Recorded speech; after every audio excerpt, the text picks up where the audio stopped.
ठीक, ध्यान से सुनिएगा। आज अपन क्या डिस्कस करने वाले हैं? Questions based on flux through different surfaces of a cube due to a charge placed inside. जैसे मैं आपसे क्वेश्चन पूछूं बेटा कि एक क्यूबिकल सरफेस है ना, ध्यान से सुनते जाना मेरी बात। ये क्यूब है ना, क्यूब साइड ए मान लेते हैं, वैसे साइड का कोई मतलब नहीं है। इसके अंदर एक चार्ज रखा है, इसके सेंटर पे, बिल्कुल अंदर बीच क्यूब के सेंटर पे कहाँ रखा है? Charge is placed inside the cube at the centre, है ना, क्यूब के सेंटर पे रखा हुआ है। ये इंपॉर्टेंट है, चार्ज अंदर है और अंदर जो है वो कहाँ रखा है? सेंटर पे, है ना। तो आपसे दो क्वेश्चन पूछे हैं। पहला, find total flux through the cube, cube से टोटल फ्लक्स क्या होगा। और फिर आपसे दूसरा क्वेश्चन पूछा है, find flux through each surface of cube, है ना। अब मेरी बात बहुत ध्यान से सुनना पहले, है ना, फिर कुछ बताना, है ना। पहले जो मैं जैसा पूछता चलूंगा वैसा ही आप चैट बॉक्स पे आंसर लिख के बताना। क्या इस क्यूब से के छह फेस से फ्लक्स इक्वल होंगे? अगर मैं क्यूब के अंदर एक सेंटर पे चार्ज रख दूं तो क्या छह के छह फेस से फ्लक्स इक्वल होंगे? सब लोग लिखेंगे, सब पार्टिसिपेट करेंगे तो ही मजा आएगा, है ना। ठीक, अच्छा, यस नो पूरा लिखने की नीड नहीं है। यस के लिए वाई, नो के लिए एन लिख सकते हैं, है ना। ठीक, क्योंकि बहुत सारी बातें पूछूंगा मैं ना। यस के लिए वाई, नो के लिए एन। ठीक है, बिल्कुल सबने वाई लिख दिया है। अच्छा, क्यों होगा ऐसा? तो मैं कहूं तो क्योंकि सेंटर के रिस्पेक्ट में, सेंटर पे रखे चार्ज के रिस्पेक्ट में हर फेज सिमेट्रिकल है, या कहूं तो हर फेज की डिस्टेंस कितनी है? a/2 a/2 a/2 मानते हैं ना। हर फेज जो है वो परपेंडिकुलर डिस्टेंस a/2 है। या मैं कहूं तो सेंटर के रिस्पेक्ट में, जो ये चार्ज कहाँ रखा है? सेंटर पे। तो उस चार्ज के रिस्पेक्ट में हर सरफेस, जो हर सरफेस एक स्क्वायर है, क्या है? स्क्वायर है। तो सेंटर के रिस्पेक्ट में हर सरफेस जो है वो एक जैसा है, तो जो हर सरफेस से फ्लक्स होगा वो भी इक्वल होगा। अच्छा, वो कितना होगा? तो आप कहोगे सर जो भी टोटल फ्लक्स होगा ना, उसी के 6 पार्ट्स हो जाएंगे भाई। जो टोटल जितनी फील्ड लाइंस उस पूरे क्यूब से बाहर जा रही होंगी, उसका 1/6 एक साइड से, 1/6 दूसरी, 1/6 तीसरी, 1/6 चौथी, ऐसे करके, है ना। तो अपन अगर पहले क्वेश्चन का आंसर बता दें तो दूसरे का आंसर बताना बहुत ही सिंपल है। कैसे? कि पहले का जो आंसर होगा टोटल फ्लक्स, तो ईच फेज से जो फ्लक्स होगा वो टोटल फ्लक्स का 1/6 होगा। क्यों 1/6 क्यों कर पा रहे हैं? क्योंकि हम ये कह सकते हैं कि हर फेज से फ्लक्स इक्वल होगा। ये बात सबको समझ में आ गई क्या? जल्दी से, कि हर फेज से फ्लक्स इक्वल होगा और मैं टोटल फ्लक्स निकाल के 1/6 कर सकता हूँ। किसी को समझ नहीं आया तो बिल्कुल कॉन्फिडेंटली लिख सकता है कि सर नहीं आया। आई थिंक सिंपल सी बात थी, सबको आ गया होगा। ठीक है, गुड, ज्यादातर लोगों ने जैसे लिख दिया। अब मैं यहां पे अगर आपसे कहूं कि मैं टोटल फ्लक्स को, क्योंकि इस क्यूब के अंदर चार्ज क्यू है, तो मैं इस टोटल फ्लक्स को लिख सकता हूं क्यू अपॉन एप्सिलॉन नॉट। क्या लिख सकता हूं? Q upon epsilon not. क्यों? क्योंकि इस गॉसियन सरफेस के अंदर टोटल चार्ज कितना था? क्यू। तो टोटल फ्लक्स कितना होगा? Q upon epsilon not. And flux through each surface, her surface से फ्लक्स, इसका 1/6, that is Q upon 6 epsilon. तो ये सिंपल सा क्वेश्चन था जिसमें अपने से क्या कहा गया था कि क्यूब के अंदर सेंटर पे एक चार्ज रखा हुआ है। तो अपने से दो चीजें पूछी गई थी, पहला टोटल फ्लक्स और दूसरा हर सरफेस से फ्लक्स कितना होगा। ये हर सरफेस ना एक स्क्वायर है, आप सोच पा रहे हो, है ना। हर स्क्वायर सरफेस से फ्लक्स कितना होगा, तो अपना आंसर आ गया Q/6 एप्सिलॉन। ठीक, जल्दी से लिख लीजिए इसको, फिर अपन आगे चलें।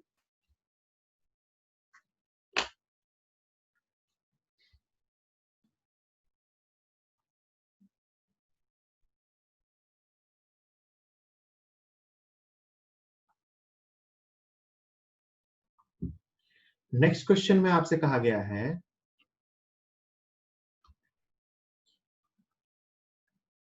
Charge Q is placed inside the cube.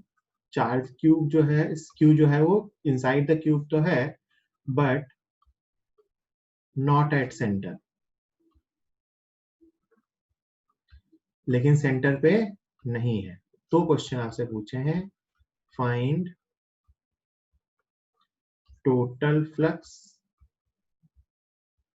Through cube, cube से टोटल फ्लक्स कितना होगा। और दूसरा क्वेश्चन आपसे पूछा है, विल द फ्लक्स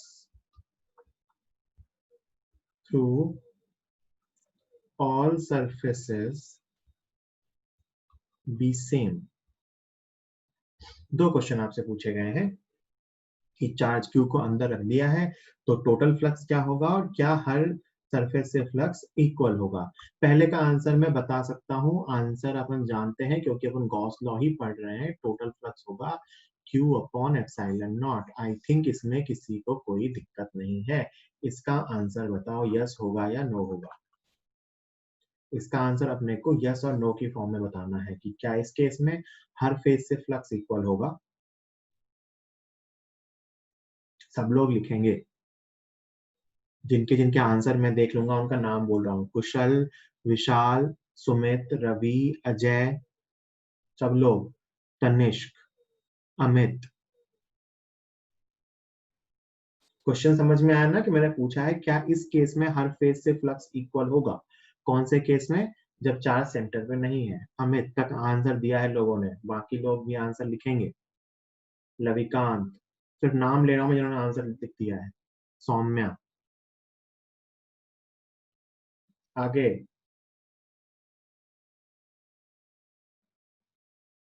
सब लोग लिखेंगे जो बचे हुए हैं। सिर्फ आपको यस और नो में बताना है कि अगर वो चार्ज अंदर सेंटर पे नहीं रखा हुआ है तो क्या हर सरफेस से फ्लक्स इक्वल होगा। कुणाल, स्नेहिल,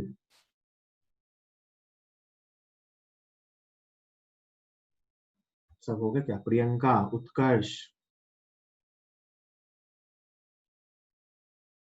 सौम्या, आंसर चेंज हो गया।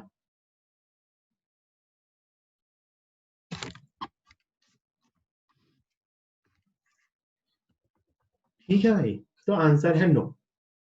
आंसर है नो, हर फेज से फ्लक्स इक्वल नहीं होगा। क्यों नहीं होगा, क्योंकि अगर वो सेंटर पे नहीं है तो मैंने हर फेज से फ्लक्स इक्वल होने का रीजन क्या बताया था कि सेंटर के रिस्पेक्ट में हर सरफेस सिमेट्रिकल है। यहाँ हर सरफेस, मान लो चार्ज यहाँ रख दे तो इसके लिए हर सरफेस की डिस्टेंस अलग अलग है ना। तो हर सरफेस से फ्लक्स इक्वल नहीं होगा। तो फ्लक्स इक्वल कब होगा दो सरफेसेस से या कुछ सरफेसेस से, जब उस चार्ज के रिस्पेक्ट में वो सरफेसेस सिमेट्रिकली प्लेस्ड है स्पेस में, है ना। अगर मैं कहूं कि क्या क्यूब के सेंटर के रिस्पेक्ट में हर फेस या हर साइड एक जैसी है, बिल्कुल है। आपको मैं कहूं कि क्यूब के सेंटर से किसी भी फेस तक जाओ, एक ही बात है। लेकिन अगर मैं कहूं कि अब मैं सेंटर पे नहीं, मान लो एक कोने में कहीं हूं, कॉर्नर साइड में एक फेस के पास हूँ, तो वहां से एक फेस पे जाने में कम टाइम लगेगा, दूसरे फेस पे जाने में ज्यादा टाइम लगेगा। तो हर फेस यहाँ पे इक्वल नहीं, तो यहाँ पे हर फेस से फ्लक्स भी इक्वल नहीं होगा। हाँ, टोटल फ्लक्स इतना ही होगा, छह सरफेस का फ्लक्स निकाल के अगर मैं उसे ऐड कर दूंगा तो टोटल फ्लक्स तो आएगा Q अपॉन एप्सिलॉन नॉट। अब एक फेस से फ्लक्स कितना होगा, ये क्वेश्चन इतना आसान नहीं होता है, इतनी इजीली इसको सॉल्व नहीं कर सकते। कुछ और इन्फॉर्मेशन कई बार पता होती हैं तो सॉल्व कर लेते हैं अपने कोर्स में। स्क्वायर सरफेस में ऐसे केस में सॉल्व करना नहीं है ना। रुक जाओ बेटा, रुक जाओ, रुक जाओ, रुक जाओ, कुछ दिन तो वेट कर लो अभी, है ना, थोड़ा इंतजार करो। इसको लिख लो, क्यूब सीखा नहीं इनको।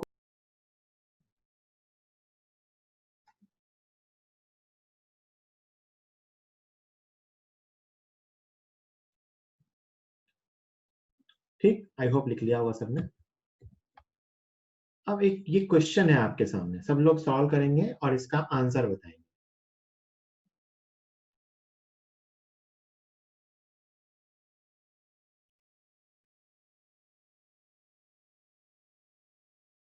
मैं ऑप्शंस लिख देता हूँ ताकि आपके लिए आंसर लिखना आसान हो।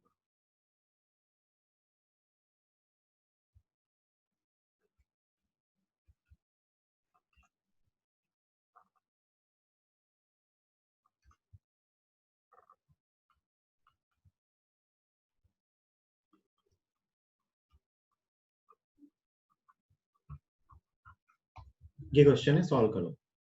क्वेश्चन सबको साफ साफ दिख रहा है? A charge q is placed at a distance a by 2 above the center of a horizontal square surface of side A. The flux of electric field through the square surface is. इस square plate से flux क्या होगा? मतलब charge को मैंने कहाँ रखा है? यहाँ। मतलब कैपिटल क्यू है ये, है ना? ठीक, सब लोग अपना आंसर बताएंगे। सर हमारा आंसर तो डी है, कैलकुलेट नहीं कर सकते, अभी बताया आपने।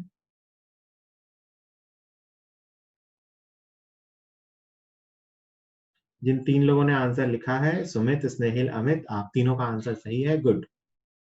आई थिंक आपने वही सोच के लिखा है जो मैं सोच रहा हूँ। रवि ने भी सही लिखा है। अजय का आंसर भी सही है।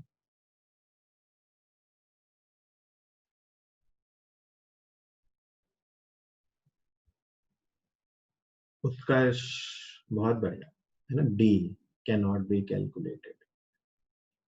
कुणाल, ऑप्शन लिख दिया बेटा मैंने, कुणाल।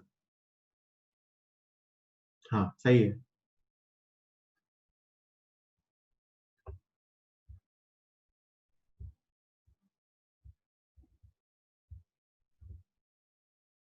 जल्दी बाकी लोग।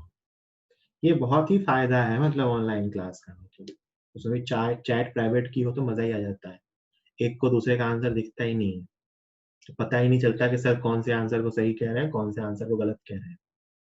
ये फैसिलिटी कभी भी क्लासरूम में नहीं मिलती। सौम्य, आंसर ABCD है, वैसे आंसर तुम्हारा सही है।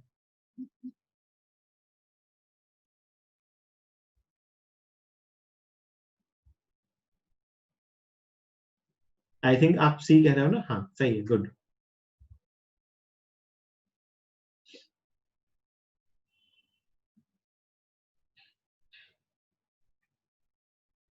जल्दी।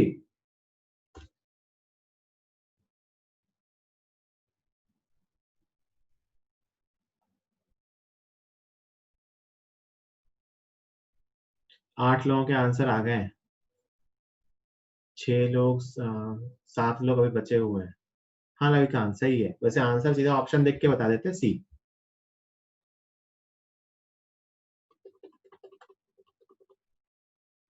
SCV का ही सवाल है ये। SCV के बहुत सारे सवाल मैंने आपको वर्कशीट्स के फॉर्म में दे दिया है, जो काम के हैं।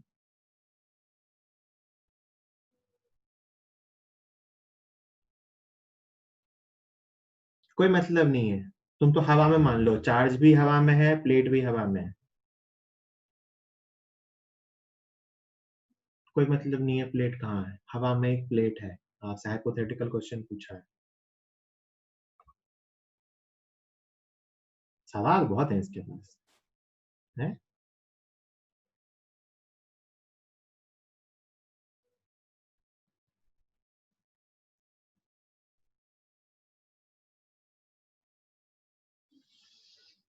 बाकी लोग सो गए क्या? हाँ गुड विशाल।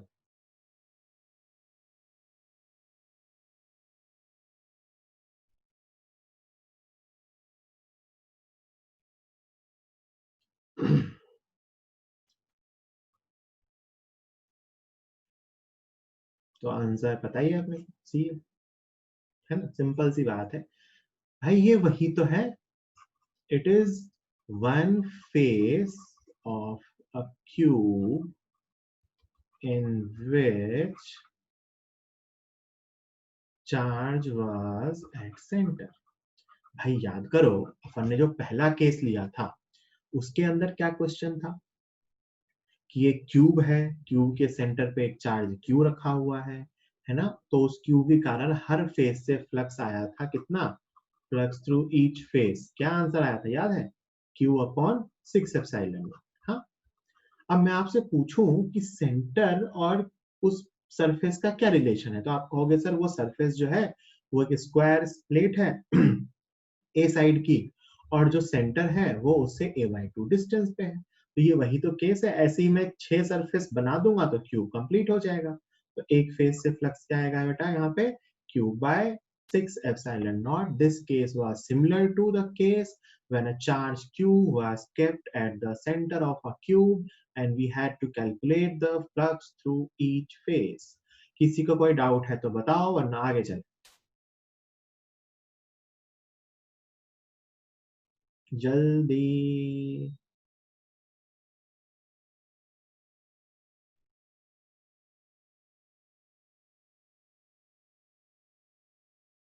आगे चलें।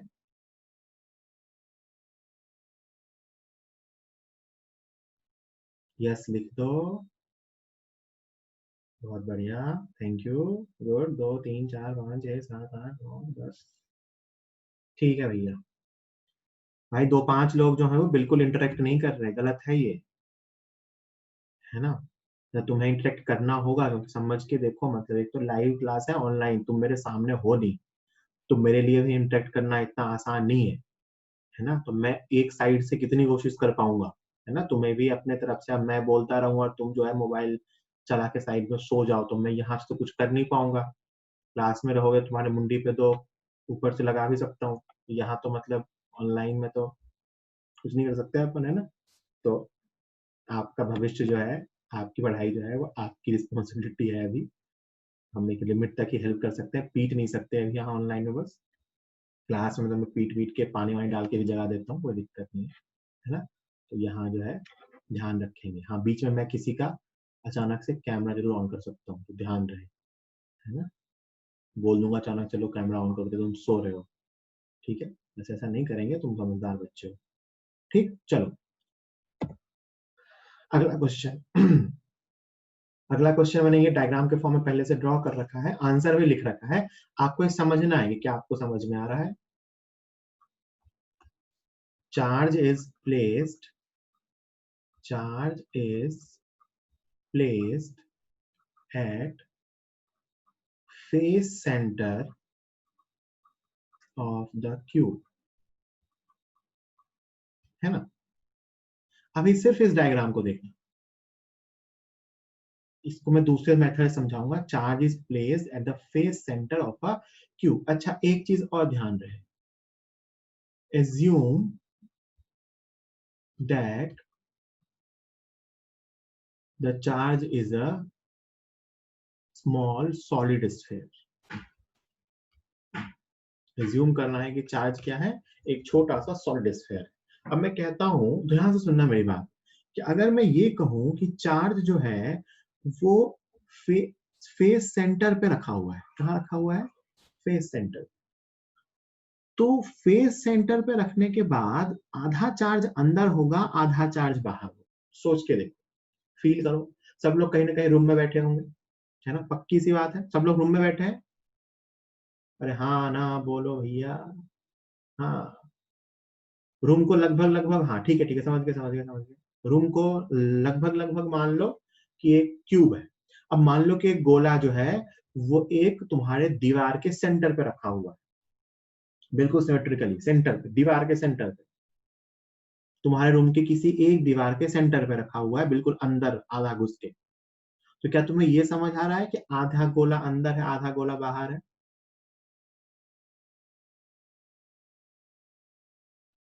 है ना। आधा गोला अंदर है, आधा गोला बाहर है। या मान लो तुम्हारे उस रूम के बगल में एक और रूम है, तो आधा गोला इस रूम में है, आधा गोला उस रूम में है। तो एक मेथड ये हुआ सोचने का, इसके अंदर कितना चार्ज है, क्यू इनक्लोज्ड, Q/2। तो फ्लक्स कितना होगा, Q/2 एप्सिलॉन नॉट। या ऐसा सोच सकते हैं, ध्यान से सुनना आप, याद भी रखने ये रिजल्ट्स, कि ये तो सिंपल है कि फेस सेंटर में आधा चार्ज अंदर है।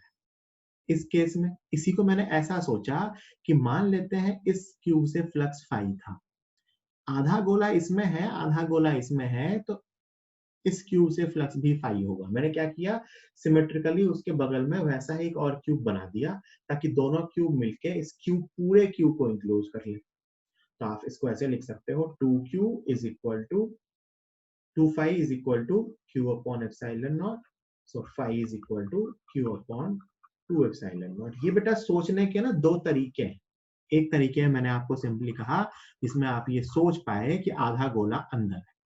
दूसरे मैंने कहा कि आपको नहीं समझ में आ रहा तो सोचो कि पूरे गोले को अंदर लेने के लिए मुझे इसके बगल में सिमेट्रिकली ऐसा ही एक और रूम बनाना होगा। अगर एक रूम से फ्लक्स फाई है तो दो रूम से फ्लक्स 2 फाई होगा, तो 2 phi is equal to Q upon epsilon naught होगा। ठीक है।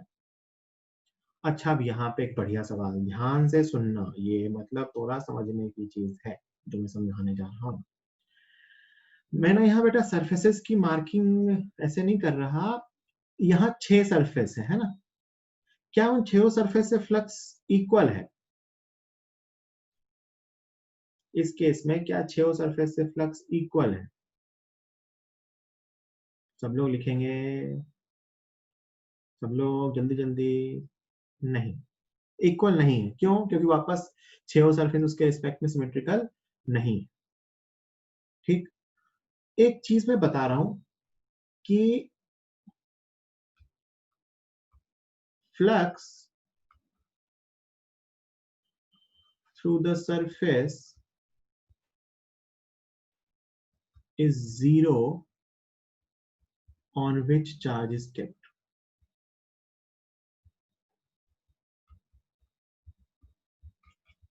जिस सरफेस पे चार्ज रखा हुआ है, मतलब यहाँ पे ये वाली सरफेस थी, इससे फ्लक्स क्या होगा? जीरो। अब मैं जो आपको विजुअलाइज करवा रहा हूं, ध्यान से विजुअलाइज करना सब लोग, जैसा जैसा मैं बोलूंगा वैसा वैसा सोचते चलना। मान लो आप सब अपने अपने रूम में बैठे हुए हो, है ना, मुझे एक सरफेस के सेंटर पे चार्ज रखना है। तो मान लो आपकी जो छत है, मुंडी के ऊपर छत होती है ना, पक्का ना, छत ऊपर होती है, कि आपके जो मुंडी के ऊपर वाली सरफेस है उसके सेंटर पे चार्ज रखा है। डन? अरे बोलो भैया, ये बात सब समझ गए? सबको सबको फील आई चार्ज कहाँ रखा है? मुंडी के ऊपर। मुंडी के ऊपर मतलब ऊपर वाली छत के ऊपर। ठीक है। अब मुझे 6 सरफेस से फ्लक्स बता तो नहीं सकते, हाँ उसके बारे में कुछ कुछ डिस्कस करना है, तो ध्यान से सुनना। तो मैं कहूंगा कि जो छत है उससे फ्लक्स जीरो होगा। छत से फ्लक्स जीरो होगा। क्यों जीरो होगा? किसी को फील आई तो बताओ, छत पे फ्लक्स क्यों जीरो होगा मैं कह रहा हूं।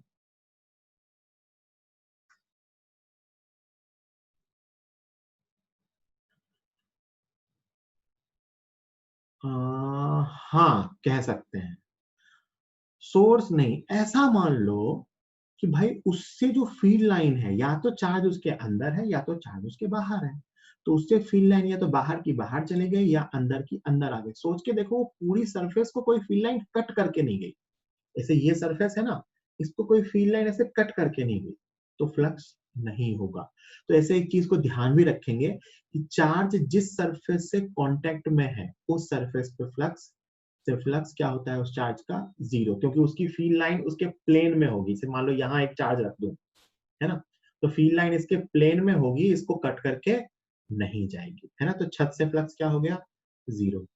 अच्छा, मैं कहता हूं कि जो चारों वॉल्स हैं, 4 वॉल है ना, हर रूम में 4 वॉल होती है ना, उनसे फ्लक्स इक्वल होगा। चारों वॉल से फ्लक्स इक्वल होगा। और जो आपका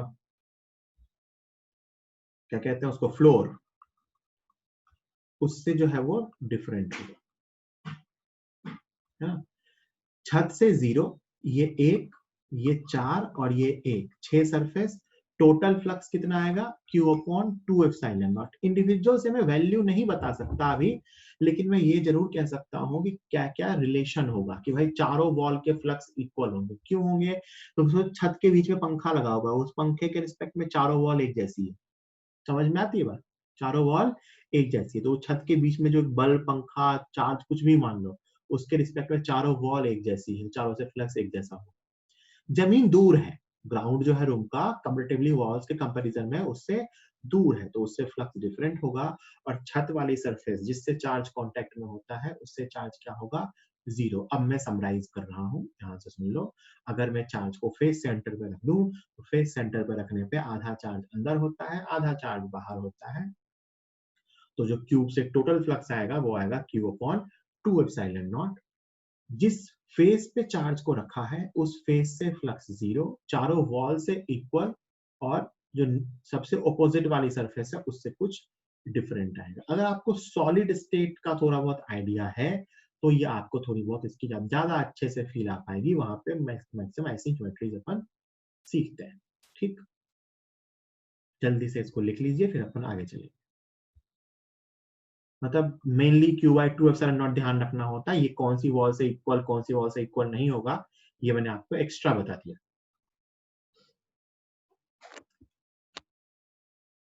आई होप सबने लिख लिया होगा। अगला नेक्स्ट क्वेश्चन। अब चार्ज कहाँ रखा है? साइड सेंटर पे। अब ये चीज खुद से सोचो, क्योंकि बेटा चार्ज को स्फेयर नहीं मानेंगे ना तो फिर डिसाइड ही नहीं कर पाएंगे कौन कहाँ है, अंदर है या बाहर। अगर चार्ज को छोटा सा स्फेयर, और चूंकि वो होता भी छोटा सा स्फेयर ही है वैसे, अगर उसको छोटा सा स्फेयर एज्यूम नहीं करेंगे तो अपन कुछ डिसाइड ही नहीं कर पाएंगे कि पार्टिकल अंदर है बाहर है कहाँ है कि नहीं है, ये भी नहीं बता पाएंगे, है ना। तो ये मतलब एज्यूम करना ही पड़ेगा। इलेक्ट्रोस्टैटिक्स का जो अपन चैप्टर सीख रहे हैं ये क्लासिकल फिजिक्स का पार्ट है ना। तो मतलब इसमें कुछ चीजें एज्यूम करनी ही पड़ती है ना। मान लो कि चार्ज जो है छोटा सा स्फेयर है, बहुत ही छोटा सा, है ना। इन जनरल तो अपन पॉइंट चार्ज के साइज की बात भी नहीं करते, बट यहाँ आधा आधा कहने के लिए जब तक उसको स्फेयर नहीं मानेंगे तब तक कुछ और नहीं कर पाएंगे। ठीक, मान लेते हैं। अब यहाँ साइड सेंटर पे रखा हुआ है, आप यहाँ बस अपन टोटल फ्लक्स की बात कर रहे हैं ना। ये आपका क्वेश्चन है, ये रहने दो, इसको समझाने का दूसरा तरीका है। क्या सब लोग मुझे सोच के बताओ ये सबको समझ में आ रहा है क्या? कि अगर एक साइड के सेंटर पे रखा हुआ है तो क्यू बाय 4 एप्सिलॉन नॉट होगा, एक चौथाई अंदर है। सब लोग अपने रूम में जहां बैठे हैं खुद से सोचो, विजुअलाइज करो। मतलब मुझे जितना दिखाना था मैंने दिखा दिया, अब तुम्हें खुद सोचना पड़ेगा। अगर साइड सेंटर पे रखा है तो 1/4 होगा, पक्का ना। अब इसको समझने का एक तरीका ऐसा ही है कि इनक्लोज करने के लिए ऐसे 4 रूम चाहिए, है ना। तो 4 phi is equal to Q upon epsilon naught और phi is equal to Q upon 4 epsilon naught. ठीक। अच्छा, एक चीज मैंने और बताई थी कि कौन कौन से फेसेस से फ्लक्स जीरो होगा। तो यहां से सुनो मेरी बात, 2 से जीरो होगा, है ना। Two faces which are in contact with charge, दो फेस जो चार्ज से कॉन्टेक्ट में है विल हैव जीरो फ्लक्स। कौन कौन से दो फेस हैं? जो दो फेस मिलके वो साइड बना रहे होंगे। भाई मैं अगर ये साइड बात कर रहा हूँ, इस साइड पे चार्ज रखा है तो ये वाली फेस और इसके जो दूसरे वाली फेस, है ना, इससे फ्लक्स क्या होगा? जीरो, क्योंकि वापस वही कोई फील्ड लाइन उसको क्रॉस नहीं कर रही है इसी के प्लेन में। इंपॉर्टेंट है कि इसमें आंसर क्यू बाय 4 है। बाकी चारों में दो से मतलब इक्वल नहीं होंगे, दो से सेम होगा, दो से डिफरेंट होगा। बाकी इंपॉर्टेंट ये चीज ध्यान रखनी है, ऐसे याद रख सकते हो कि वो चार्ज जिन जिन सरफेसेस से कांटेक्ट में है उससे फ्लक्स जीरो आएगा, है ना। तो अगर साइड सेंटर पे था तो 2 से था, फेस सेंटर पे था तो 1 से था। जल्दी लिखिए, अगला सबसे इंपॉर्टेंट है।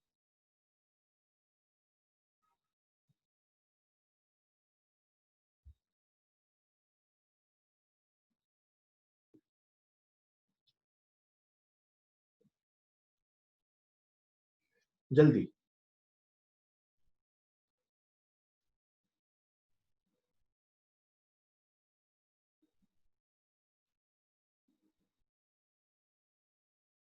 मतलब ये डायग्राम मैंने आपको समझाने के लिए ड्रॉ किया है, आप चाहो तो स्किप भी कर सकते हो, ऐसी कोई बात नहीं। कहानी समझ में आनी चाहिए, कहानी क्या है।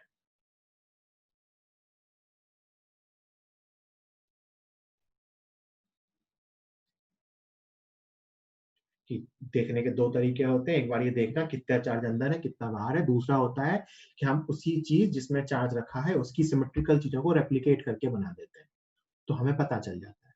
ठीक है, आगे चल रहा हूँ मैं। आगे चले।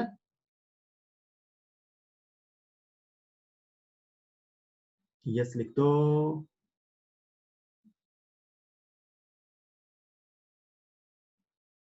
ओके, ये रहा। हाँ हाँ हाँ, हो गया हो गया हो गया। ये वापस उसको समझने का तरीका है। ये कॉर्नर पे रखा हुआ है, Q/8 epsilon not. Solid state पढ़ रखा है तो इसकी फील होगी, थोड़ा बहुत ही पढ़ रखा है तो इसकी फील होगी। Q/8 एप्सिलॉन नॉट अगर एक कॉर्नर पे रखा है, अगर चार्ज कहाँ रखा है, कॉर्नर पे, तो Q/8 एप्सिलॉन नॉट, 1/8 चार्ज अंदर है। यहाँ से सोच सकते हो कि इस चार्ज को इनक्लोज करने के लिए मुझे 8 कमरे चाहिए, 1 2 3 4 5 6, पीछे एक जो नहीं दिख रहा 7, और ये एक 8। 8 मिलके इसको इनक्लोज कर पाएंगे। तो कॉर्नर वाले में कितना चार्ज अंदर होता है बेटा, Q/8 एप्सिलॉन नॉट। अब ध्यान से सुनना, flux through 3 faces in contact. ये सबको समझ में आ रहा है कि ये चार्ज यहाँ 3 फेस से कांटेक्ट में है, कॉर्नर वाला चार्ज 3 फेस से कांटेक्ट में होता है। बोलो भाई, ये सबको समझ में आ रहा है? कोने में 3 सरफेस मिलती है, साइड पे 2 मिलती है, कॉर्नर पे 3 सरफेस मिलती है। कितनी? 3, है ना? तो 3 faces in contact to charge.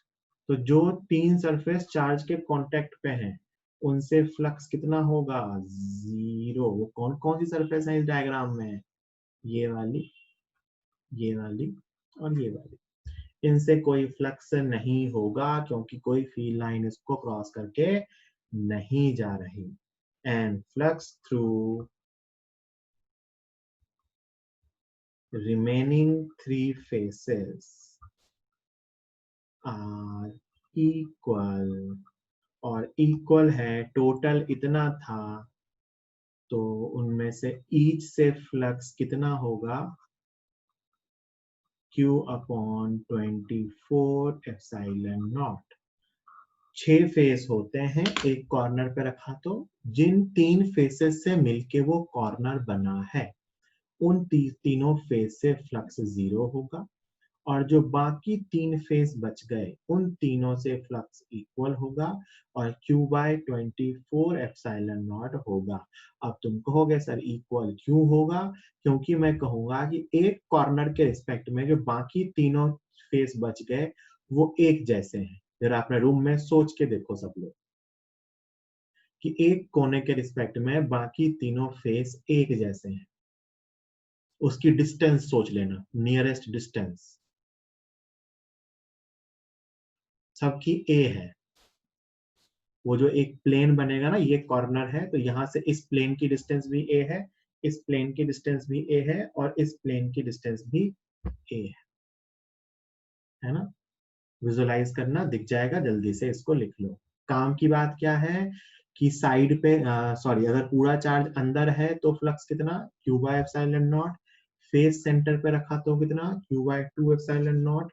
Side centre पे रखा तो कितना? Q/4 epsilon naught. और कॉर्नर पे रखा तो कितना? Q/8 epsilon naught. और इसमें कई बार ये Q/24 वाला क्वेश्चन भी आ जाता है। जल्दी से इसको नोट कीजिए, अब अपन आगे चलिए।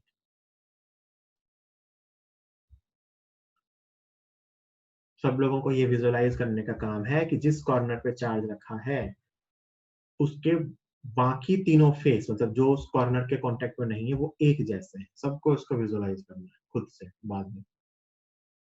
बहुत लोगों को हो भी गया होगा, जिनको नहीं हो खुद से इसको विजुअलाइज करने की कोशिश करें।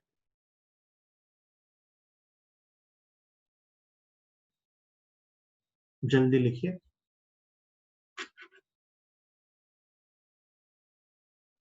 30 सेकेंड दे रहा हूँ, फिर एक क्वेश्चन दूंगा। गुड।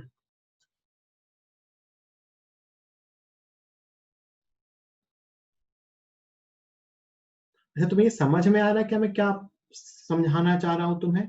कि किसी भी गॉसियन सरफेस से जो फ्लक्स होता है वो सिर्फ इस बात पे डिपेंड करता है कि उसके अंदर चार्ज कितना है।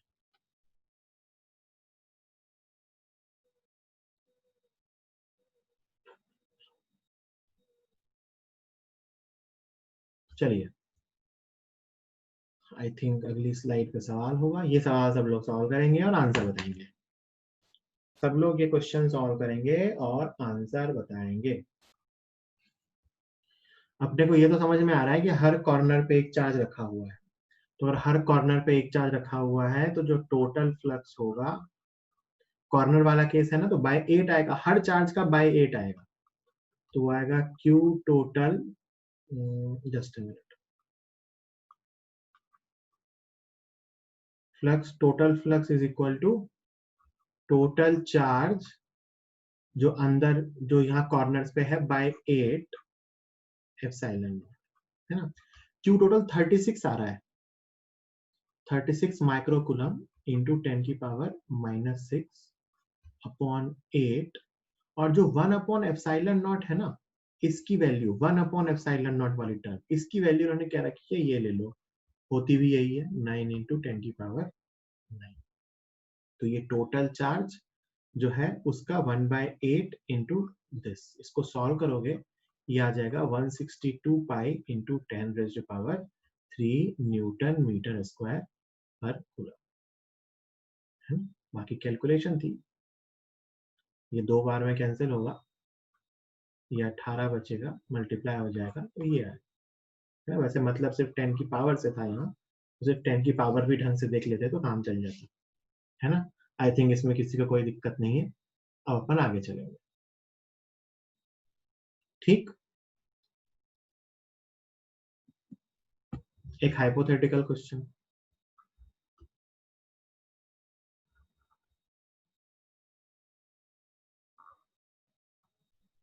एक ऐसा फ्लास्क है,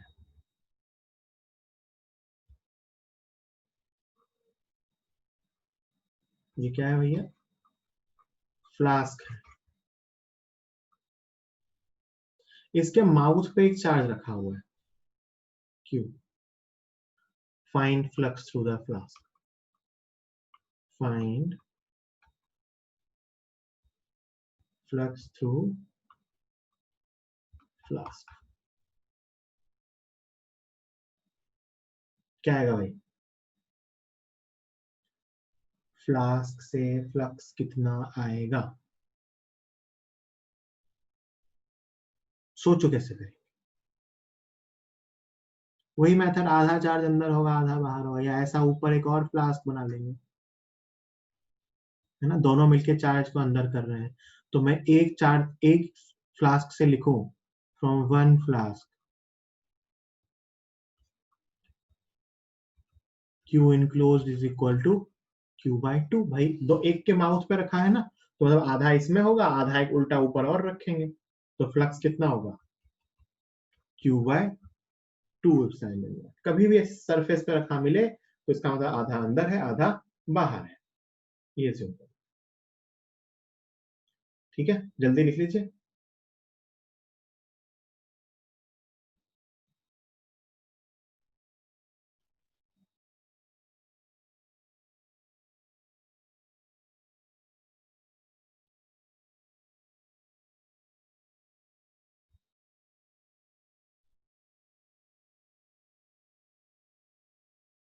आई होप लिख लिया सबने।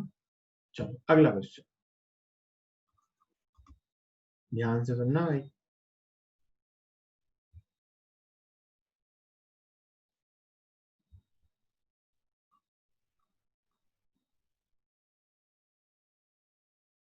Just a minute,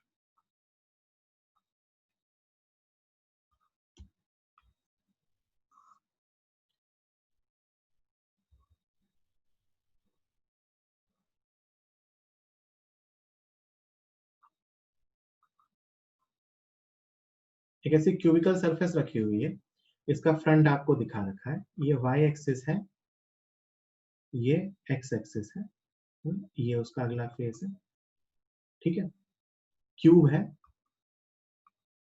of side ए, ये क्यूब यहां से यहां रखा हुआ है ना, और ये अपनी जेड एक्सिस ऑब्वियसली इधर होगी, मतलब ये x इक्वल टू ए से x इक्वल टू 2a तक रखा हुआ है ना, मतलब एक क्यूब मान लो एक्स जेड प्लेन में रख दिया जो यहां से यहां तक है, और जो इलेक्ट्रिक फील्ड, थोड़ा डिफरेंट टाइप का क्वेश्चन है ये, वैसे बहुत कॉमन जगह पे मिल जाता है, इलेक्ट्रिक फील्ड सिर्फ एक्स डायरेक्शन में,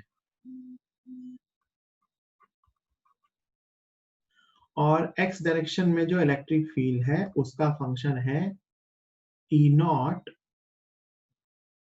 इंटू एक्स आई कैप। ये इलेक्ट्रिक फील्ड का फंक्शन है। इससे क्या पता ये एक्स क्या दिखा रहा है, या ये एक्स हटा दो वरना तुम कंफ्यूज हो गए बेकार में, कि जो इलेक्ट्रिक फील्ड है वो सिर्फ आई कैप में है और उसका फंक्शन है E not x I cap. मतलब ये फील्ड वेरिएबल है। समझ में आ रहा है क्या सबको? ये एक वेरिएबल फील्ड है जो एक्स कोऑर्डिनेट पे डिपेंड करता है ना। तो आपसे क्वेश्चन में पूछते हैं, find, first question, total flux through Q.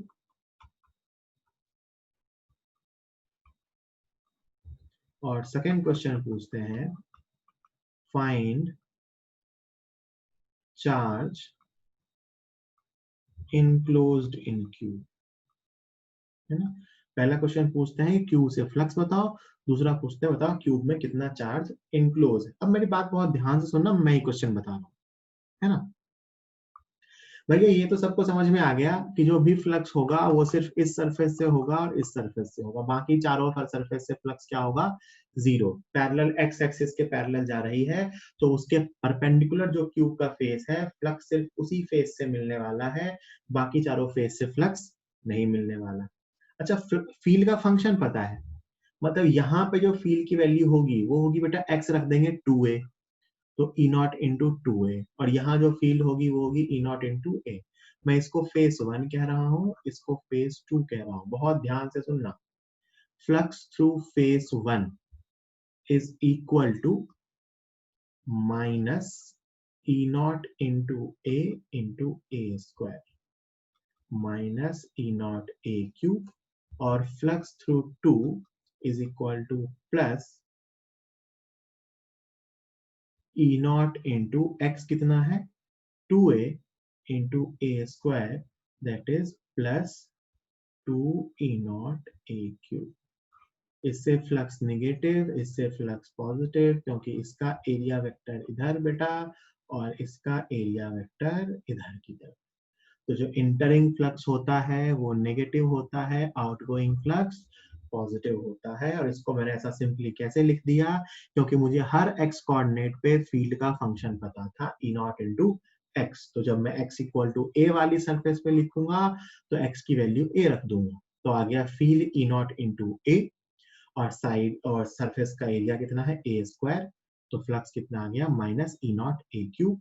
जब मैं इसके लिए लिखूंगा तो फील्ड को लिखूंगा E naught into two A, E naught into two A into surface का एरिया ए स्क्वायर, तो आ गया 2 ई नॉट ए क्यूब। अब मैं अगर टोटल फ्लक्स लिखूं बेटा तो वो आ जाएगा φ1 प्लस φ2, दोनों फ्लक्स का sum, so it is E naught A cube. और अगर मैं चार्ज निकालना चाहूं तो अपन जानते हैं कि फ्लक्स टोटल इक्वल टू होता है Q अपॉन एप्सिलॉन नॉट। इसका मतलब Q आ जाएगा E naught epsilon naught A cube, मतलब उसको एप्सिलॉन नॉट से मल्टीप्लाई कर देंगे। किसी को कोई डाउट है तो बताओ। ऐसे क्वेश्चन कई बार आते हैं, इसमें वेरिएबल फील्ड दी होती है तो अपने को क्या करना होता है, फ्लक्स को निकाल के नेट फ्लक्स निकालना होता है, फिर वहां से चार्ज बताना होता है। किसी को कोई डाउट है तो वो चैट बॉक्स में लिख के बता सकता है। अगला टॉपिक स्टार्ट करते हैं, that is applications based on Gauss law, है ना। Applications based on Gauss law में अपन मेनली तीन चीजें सीखने वाले हैं। एक तो field due to infinite wire, इसका derivation, field due to solid and hollow sphere, और field due to infinite thin sheet. पहला मैं आपको एक एग्जांपल की हेल्प से पहले करवा भी चुका हूं, बट अपन फिर से करेंगे, है ना। दूसरा सबसे इंपॉर्टेंट है, ये पार्ट यहाँ पे देखा जाए तो सबसे इंपॉर्टेंट है। ये एक तरह से स्टार्टिंग ऑफ कैपेसिटर है। मेनली ये तीन चीज सीखते हैं। इसके अलावा अपन इस पे बेस्ड, इसी एप्लीकेशन पे बेस्ड कुछ मिसलेनियस क्वेश्चंस करेंगे, है ना। वो भी मेनली जो आता है ना एग्जाम में, वो इस स्फेयर के क्वेश्चन पे बेस्ड होता है। तो सबसे इंपॉर्टेंट जो इससे हम सीखने वाले हैं वो है स्फेयर की फील्ड, है ना। तो पहला क्वेश्चन या पहला डेरिवेशन जो मैं आपको बता रहा हूं इसकी हेल्प से, वो है जो अपन ने वहां नहीं किया था, electric field due to infinitely long thin wire, charge है ऑब्वियसली, है ना। ये अपन कर चुके हैं एक्चुअली में, आप देखोगे तो मैंने गॉस लॉ के क्वेश्चन की फॉर्म में करवा दिया कि मान लो एक थिन वायर है, बहुत ही लॉन्ग वायर है ना, लैम्डा वाली। आपको ना इसके आर डिस्टेंस पे, यहां से ध्यान से सुनना मेरी बात, है ना, यहां से आर डिस्टेंस पे बतानी है कि इलेक्ट्रिक फील्ड क्या होगी। तो एक बात तो हम सबको समझ में आती है कि इलेक्ट्रिक फील्ड यहां से आएगी तो ऐसे दूर की तरफ, अच्छा सिमेट्रिकल भी आएगी, यहां जाएंगे तो इधर, यहां जाएंगे तो इधर। तो अपन क्या करते हैं, गॉसियन सरफेस मानते हैं। तो बाय सिमेट्री यहाँ पे गॉसियन सरफेस क्या मानना सबसे आसान है, तो बेटा यहाँ पे गॉसियन सरफेस मानना सबसे आसान है गॉसियन सिलेंडर, है ना। क्या मानना सबसे आसान है, गॉसियन सिलेंडर। और इस सिलेंडर पे हर जगह फील्ड होगी, इधर भी होगी, इधर भी होगी, हर जगह फील्ड होगी, है ना। तो मैंने एक गॉसियन सिलेंडर मान लिया एल लेंथ का, है ना, this is Gaussian cylinder, Gaussian surface जो मैंने किस शेप का माना, सिलेंड्रिकल, है ना। फील्ड हमेशा यहां से रेडियली आउटवर्ड है। अच्छा एक बात मैं सबसे पूछ रहा हूँ, सब लोग बताएंगे, क्या सबको समझ में आ रहा है कि ये जो प्लेन सरफेस होगा, ऊपर और नीचे वाला डब्बा और ढक्कन, इसका फ्लक्स जीरो होगा, इस इलेक्ट्रिक फील्ड का इससे फ्लक्स जीरो होगा, पक्का, क्योंकि इससे कोई फील्ड लाइन जा ही नहीं रही क्रॉस करके। तो फ्लक्स सिर्फ किससे होगा, कर्व सरफेस से, है ना। तो ध्यान से सुनो, अब मैं लिख रहा हूं, total flux equal to Q enclosed upon epsilon naught. अब इससे मुझे टोटल फ्लक्स लिखना है, टोटल फ्लक्स सिर्फ कर्व सरफेस से है, और वहां पे बाय सिमेट्री हर जगह फील्ड ई है और वो सरफेस के परपेंडिकुलर भी है। तो टोटल फ्लक्स को मैं लिखूंगा ई फील्ड इनटू एरिया, एरिया कितना लिखेंगे, 2 पाई आर इंटू एल, कितना लिखेंगे बेटा, 2 pi R into L, curve surface area of cylinder जिससे फ्लक्स है, हर जगह फील्ड रेडियली आउटवर्ड है, E into 2 pi R into L is equal to अंदर का चार्ज, अंदर वायर की कितनी लेंथ है, एल, चार्ज डेंसिटी कितना है, लैम्डा, तो ये क्या लिखेंगे, lambda into L upon epsilon naught, L से एल कैंसिल हो गया, यहाँ से ई की वैल्यू आती है lambda upon 2 pi epsilon naught into R, जिसको आप 2 के लैम्डा बाई आर भी लिख सकते हैं। दिस इज द डेरिवेशन जो मेनली आपके बोर्ड एग्जाम्स में पूछा जाता था, अपने को वापस तो बोर्ड देना नहीं, है ना। सबसे सिंपल वाला इनफाइनाइट वायर के कारण इलेक्ट्रिक फील्ड का डेरिवेशन, जल्दी से लिख लीजिए फिर अपन आगे चलते। दूसरा क्वेश्चन की फॉर्म में भी ले सकते हो या डेरिवेशन ले लो, क्वेश्चन ना लो, है ना।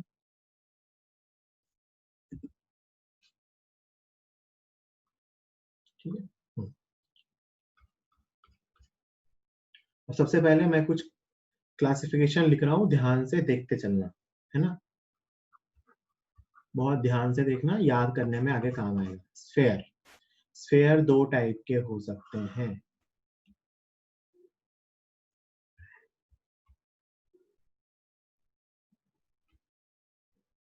Conducting, non conducting.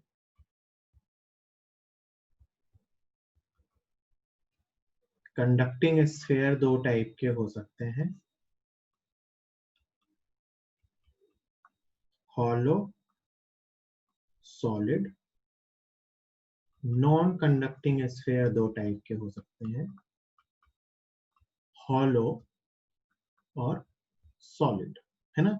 स्फेयर दो टाइप के हो सकते हैं, कंडक्टिंग, नॉन कंडक्टिंग। कंडक्टिंग भी दो टाइप के हो सकते हैं, हॉलो, सॉलिड। नॉन कंडक्टिंग भी दो टाइप के हो सकते हैं, हॉलो और सॉलिड, है ना। हॉलो स्फेयर को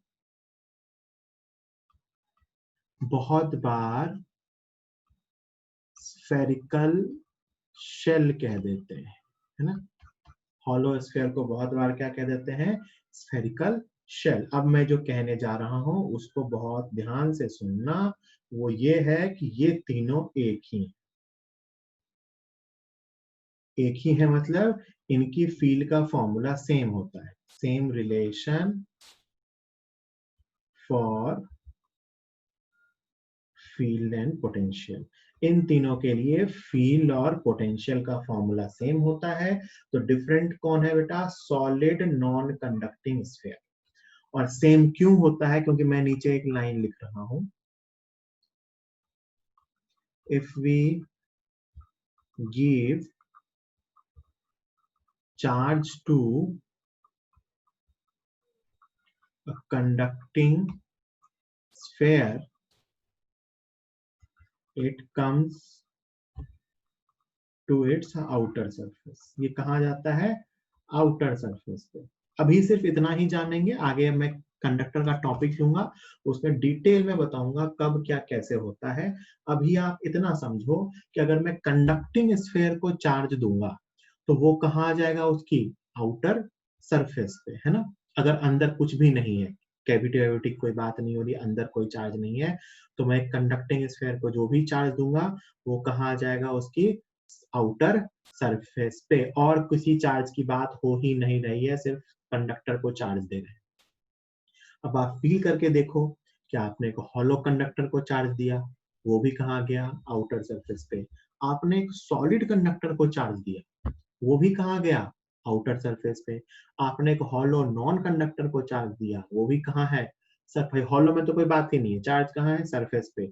सॉलिड कंडक्टिंग स्फीयर भी कैसा होता है, हॉलो जैसा ही, क्योंकि हम चार्ज के पॉइंट ऑफ व्यू से चीजों को स्टडी कर रहे हैं, और चार्ज पूरा कहाँ आ जाएगा, सरफेस पे। तो क्या सबको ये बात समझ में आ गई कि हमें सिर्फ दो टाइप के स्फीयर स्टडी करने हैं, सॉलिड नॉन कंडक्टिंग स्फीयर और हॉलो कंडक्टिंग लिखा हो या सॉलिड कंडक्टिंग लिखा हो या हॉलो नॉन कंडक्टिंग लिखा हो, एक ही बात है। तो हम दो टाइप के स्फीयर सीखने वाले हैं, एक सॉलिड नॉन कंडक्टिंग और एक ये, है ना। ठीक, इस पेज को जल्दी से लिख लीजिए, इस पेज को जल्दी से लिख लीजिए सब लोग, है ना। अब मैं फॉर्मूले लिखूंगा।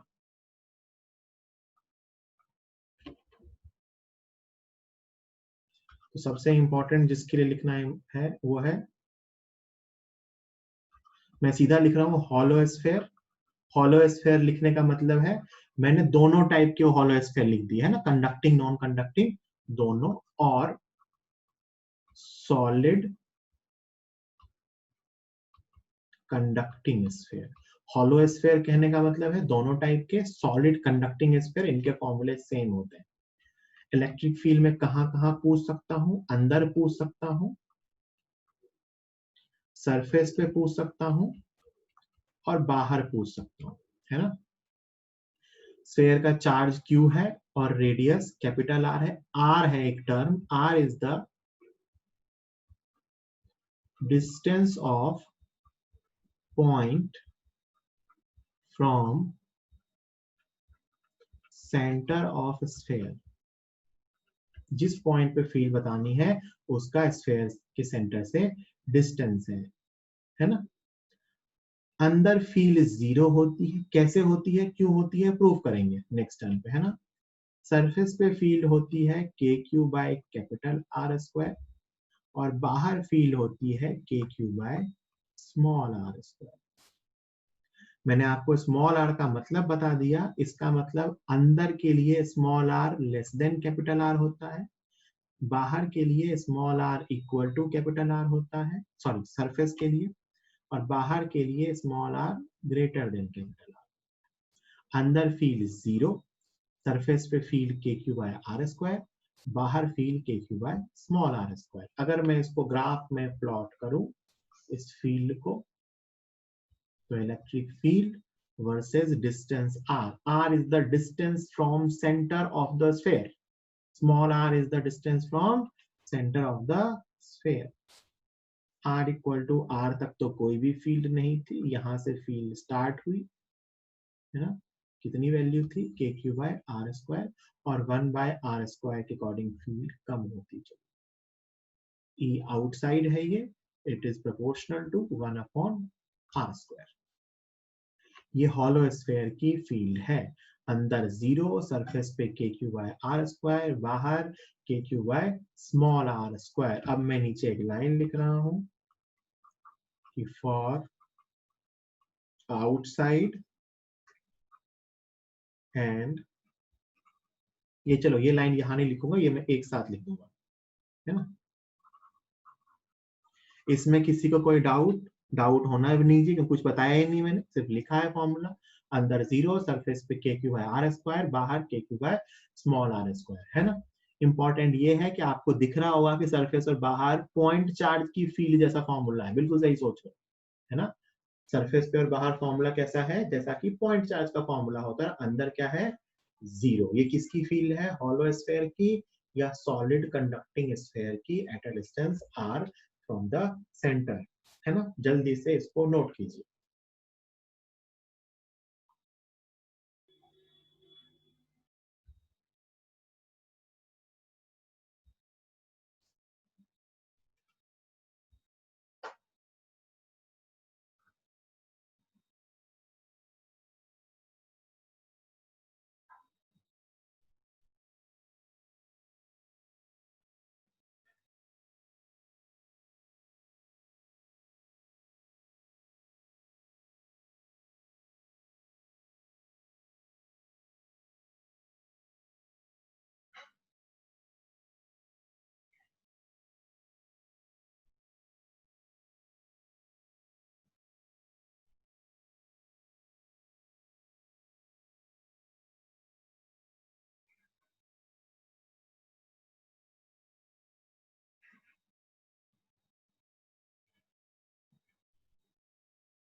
आई होप सबने लिख लिया होगा। तो अगला सबसे इंपॉर्टेंट यही है,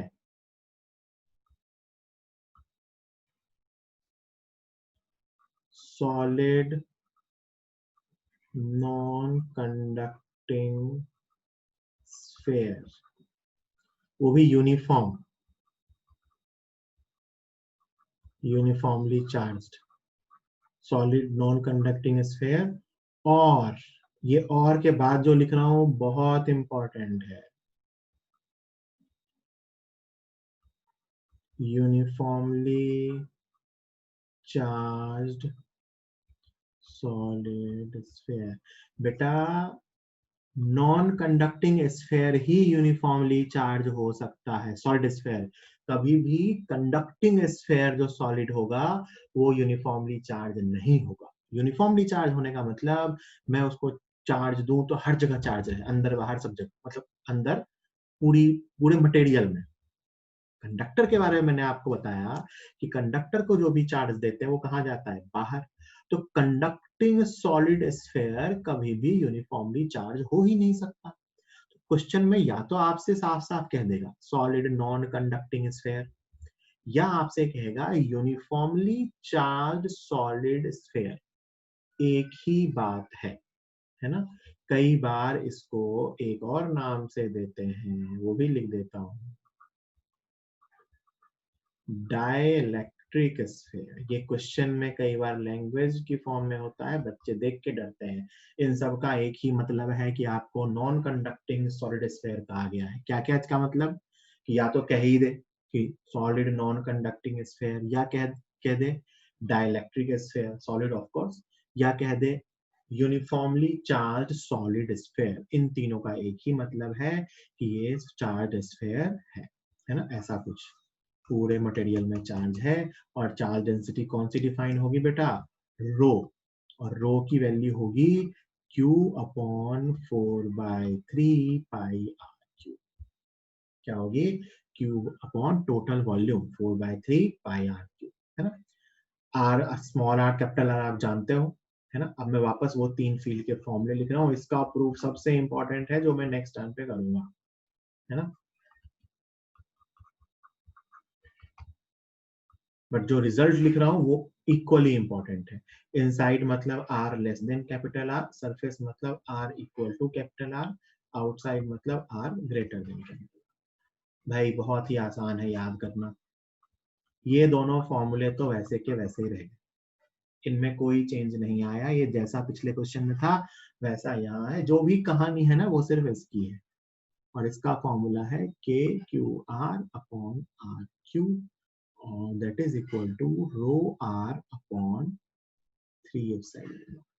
कितना होता है ये, rho R upon 3 epsilon naught. अबे ये क्या हो गया, हाँ पेन के बदले मैंने जूम कर दिया, ठीक है चलो। सबसे इंपॉर्टेंट रिलेशन है इस पूरे टॉपिक में, एप्लीकेशन ऑफ गॉस लॉ में, सॉलिड स्फीयर के अंदर field K Q R upon capital R cube या फिर रो आर अपॉन 3 एप्सिलॉन नॉट। इसको इसमें चेंज करना बहुत आसान है, क्यू की जगह रो अपॉन दिस लिख देना, वो सॉल्व हो जाएगा, है ना। मैं इसका ग्राफ प्लॉट करूं, अगर आप ध्यान से एक्सप्रेशन देख रहे हो बेटा, तो अंदर इलेक्ट्रिक फील्ड आर के डायरेक्टली प्रोपोर्शनल है, मतलब स्ट्रेट लाइन, और बाहर इलेक्ट्रिक फील्ड वही आर स्क्वायर वाला रिलेशन है ना, ऐसा डिक्रीजिंग। तो यहाँ पे जो इनसाइड फील्ड है it is proportional to R, और जो आउटसाइड फील्ड है it is proportional to 1 upon R square, and this point is R equal to capital R. ये इसका ग्राफ है, अंदर लीनियर रिलेशन होता है फील्ड का डिस्टेंस के साथ, E is directly proportional to R, बाहर तो वैसा ही है जैसा हॉलो में था। सबसे इंपॉर्टेंट है सॉलिड नॉन कंडक्टिंग स्फीयर के अंदर की फील्ड डिराइव करना भी इंपॉर्टेंट है और याद रखना भी इंपॉर्टेंट है ना। जल्दी से इसको नोट कीजिए।